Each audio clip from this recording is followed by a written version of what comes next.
Good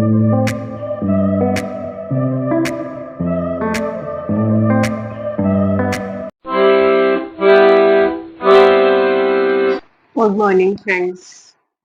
आप सब ठीक होंगे और बहुत अच्छे से अपने एग्जाम की पढ़ाई कर रहे होंगे सीटेट की, जो कि 7 जुलाई को। अब कुछ भी टाइम शेष नहीं है, सिर्फ 1 मंथ है और 1 मंथ में आपको क्या स्ट्रेटजी, क्या रणनीति अपनानी चाहिए जिसका जिससे आपका सीटेट एक बार में ही क्रैक हो जाए। चाहे अभी तक आपने कुछ पढ़ा है चाहे नहीं पढ़ा है, लेकिन अब आपको इतना फोकस करना चाहिए कि आपका सीटेट एक बार में ही क्रैक हो जाए। तो हम उसके लिए क्या रणनीति अपनाएंगे ये मैं आपको बताती हूँ कि मैंने क्या किया था और आपको क्या करना है। तो अभी तक आपने क्या पढ़ा है क्या नहीं पढ़ा कोई मायने नहीं रखता, लेकिन आपको क्रैक करना है ये मायने रखता है।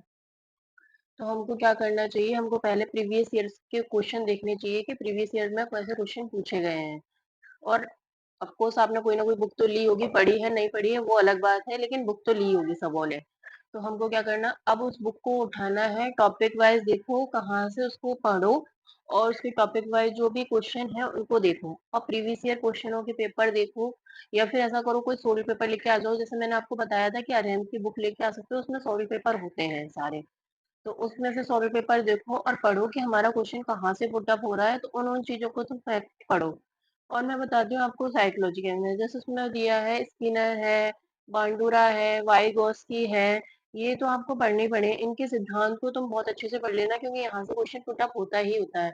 अगर किसी को साइकोलॉजी में प्रॉब्लम है और उनको वीडियो चाहिए कि हमको इम्पोर्टेंट इम्पोर्टेंट क्या पढ़ना है कि हमारा सीटेट में साइकोलॉजी में अच्छे मार्क्स हैं, क्योंकि मेरे साइकोलॉजी में 30 में से 28 मार्क्स थे। तो अगर आपको भी वैसी ही स्ट्रेटजी चाहिए तो आप मेरे को कमेंट करके बताना कि मैं सीखी की साइकोलॉजी पे एक वीडियो बनाऊं, उसमें आपको मैं इम्पोर्टेंट सारी चीजें बता सकती हूँ कि क्या है।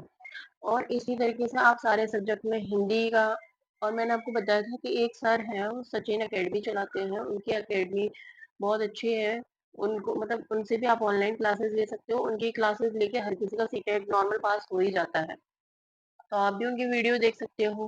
प्रीवियस एनसीईआरटी बुक पढ़ने का अब इतना टाइम नहीं है कि आप पढ़ो, लेकिन जिन्होंने पहले से पढ़ रखी है वो आराम से पढ़ सकते हैं। लेकिन अभी आप प्रीवियस क्वेश्चन जितना हो उतने प्रीवियस क्वेश्चन लगाएं, और ये तो रूटीन में बना ही लें कि आपको एक मतलब पर डे एक एग्जाम का जो प्रीवियस ईयर क्वेश्चन के जो पेपर है वो आपको सॉल्व करने ही करना है। मतलब आप प्रीवियस क्वेश्चन ये जो पेपर है उनको तो लगाना आप स्टार्ट कर दो। जितना पढ़ना था पढ़ लिया आपने, क्वेश्चन पेपर तो लगाओ, क्योंकि आपसे आपकी प्रैक्टिस भी उसी से होगी कि मतलब क्या पूछा जा रहा है, कैसा क्वेश्चन आ रहा है, कहाँ से पुटअप हो रहा है। तो आपको एक आइडिया हुआ कि यहाँ से ये चीज पूछी जा रही है तो हमको उस पर ज्यादा फोकस करना है। इसी तरीके से आप हिंदी में भी, जैसे संधि है, समास है, ये टॉपिक बहुत इजी है, आप इनको आराम से पढ़ सकते हो, इनमें से क्वेश्चन आएगा ही आएगा। मैंने उन टॉपिकों को हटो कि जो हमारे सिलेबस में मेन मेन है ही।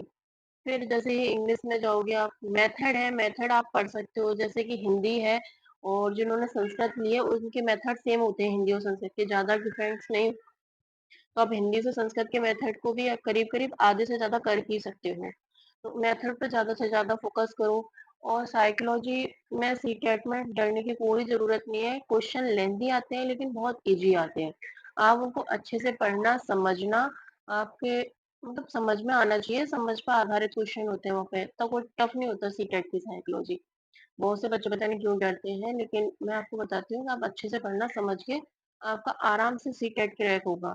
बस इसी तरीके से आप पढ़ाई करें तो आपका सीटेट एक बार में ही जरूर निकल जाएगा। Thank you.